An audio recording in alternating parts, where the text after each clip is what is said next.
Hello, everyone. Welcome to episode 158 of Chatting with Anthony.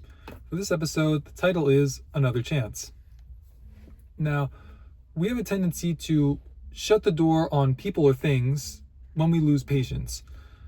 And it's sort of along the same lines of the problem of overeating, in the sense of we have to shut the door on certain things in our lives. We can't just allow things to just sit there forever, essentially. The same way that we have to eat. A part of the problem with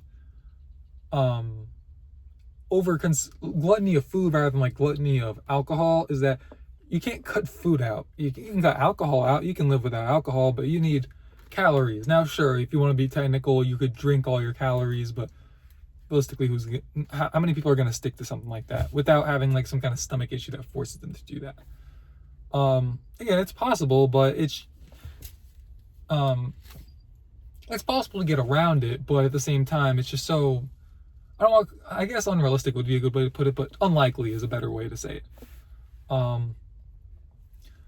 So as a result of this, we do need to think critically about giving others a second chance, because at least I can look at my life and see where there were times where I probably shouldn't have gotten second chances, and I did, and it worked out for myself, and I like to believe it worked out for the person who gave me the second chance. So for me, at least, I don't want to just not give people second chances, but I've also seen what it looks like to give people second, third, fourth chances, and it just never pan out, where I would have been better off just to cut the situation off earlier on. So what is it that we're supposed to do to reconcile this? On top of being patient, you have to remember that not everyone deserves a second chance. Remember that irredeemable actions have consequences. And so the situation becomes simultaneously easier and tougher to navigate the higher the stakes are with the situation. Because the worse the action is, the easier it is to justify cutting someone off. But because the consequence of the action is much greater, all of a sudden it becomes that much more important to properly assess the situation to see if it's actually deserving of said punishment. Like for example, when it comes to like abuse of children, I think in pretty much all cases, I really can't even see a situation where you could justify there not being like a really harsh punishment for that. Like, you can make an argument. I think there's a very fair argument for death penalty for that sort of thing. I think that would even be fair. But you have to take it up a notch, right? Like, I don't like seeing, like, if you're familiar with I believe it's pronounced Gideon or Gideon, I don't know. But forgive me for saying it like this, the hefty guy who he catches child predators. And it's frustrating seeing the videos and seeing his updates where essentially these people will have, I'm gonna try to navigate around the language of this. They'll be caught with CP. They'll be caught with Gideon having evidence that they were going to assault a minor, potentially even try and make some kind of content from assaulting the minor. And then the update is 3 years in prison. It's like, that sounds like they should get a lot more than 3 years. Then you also think back to like how many people are serving how much for like marijuana charges, even harder drugs. Like, I don't support doing hard drugs, but it's like, why is that so much worse in the court's eyes than that? I believe it has to do with money that being made off of people who are involved with drugs rather than CP. I believe it has something to do with that. But regardless of that, it just doesn't feel just when you take a look at it. At least in my opinion, I believe that CP is the consumption and or the creation of CP, or as child abuse material, or CSAM, is way worse than just drugs, really. But that's just my stance on it. Please remember that God does give people over, from a Christianity perspective. God gives people over to a reprobate mind. And within the Bible, it does demand forgiveness, but it doesn't require redemption. It doesn't require reconciliation, really. Now we're called to forgive, and that you can forgive someone. Like, as the saying goes, like, forgive but don't forget. You can I don't want to say you can very easily, but I'm not saying to not forgive the people who do these heinous actions. We have to forgive everyone. The Bible clearly even says, like, we essentially can't get into heaven if we harbor unforgiveness towards anyone for anything.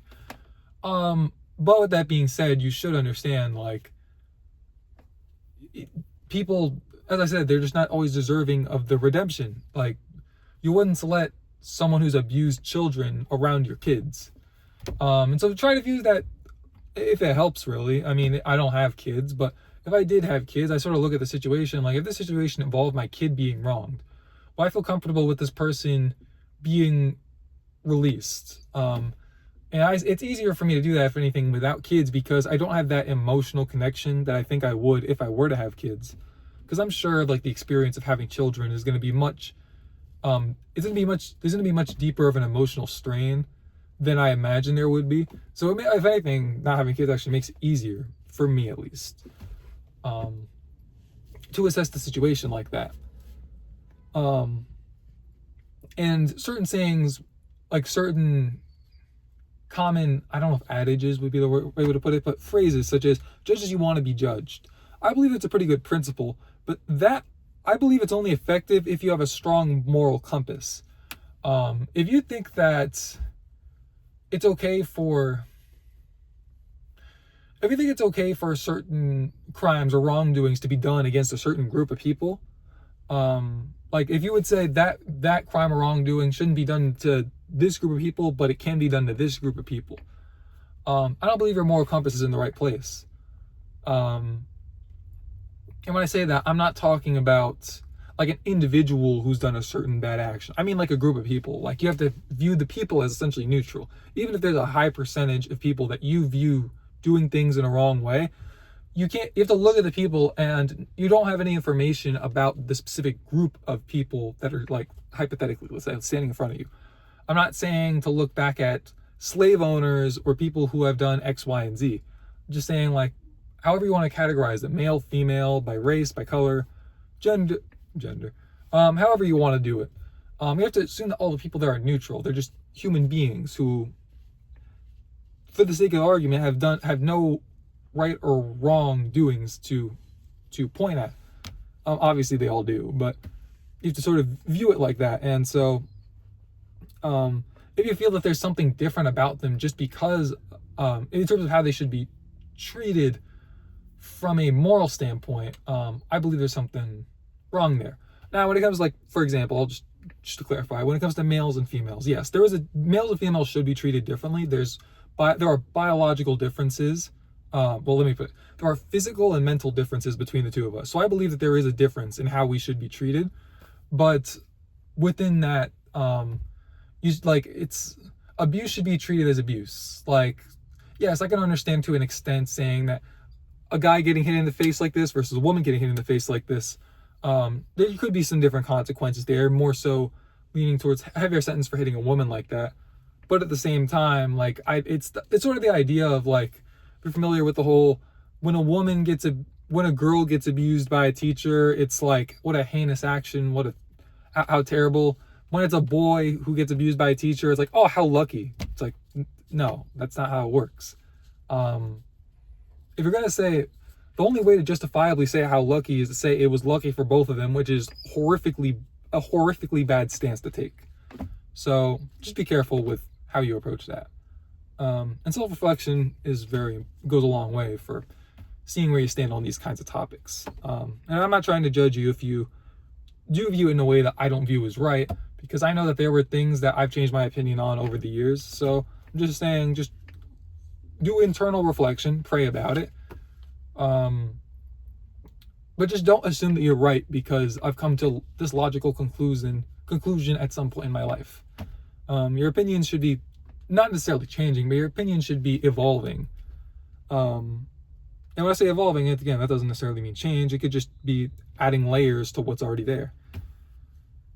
In regards to this situation, if you, when you're trying to make a judgment, also understand, if you have a tendency to lean more towards grace, maybe try to rope it inwards. And if you have a tendency to lean towards wrath, maybe really have a little bit extra slack on the rope, so to speak. Understand that not not everything has to be looked at as like black and white, and I say that in the hypothetical sense, not like colors of human beings. But just understand going into it that you're gonna, no matter how hard you try, the odds that you're gonna get everything perfect, the odds that you're gonna consistently get the assessment of situations perfect is just so dangerously low. So don't expect that of yourself. So it's also important to have other people there to help factor in. When it comes to, like, court and juries, there's a reason there's like, what, 12, 10, I don't know. There's a reason that there's a group. There's a reason that it's not just one person. Now, I understand the judge does determine the sentence, but there's a reason that we ask for multiple opinions, right? There's also a reason why when businessmen have an idea and they make it work, and it's kind of just like, yeah, I did it by myself, I didn't really ask for much advice, it's almost more like, wow, rather than someone who had like a whole team with them, because it's like, dang, you had to really sort this all out yourself. I believe it's unwise, but that's why it makes it more impressive that you succeeded.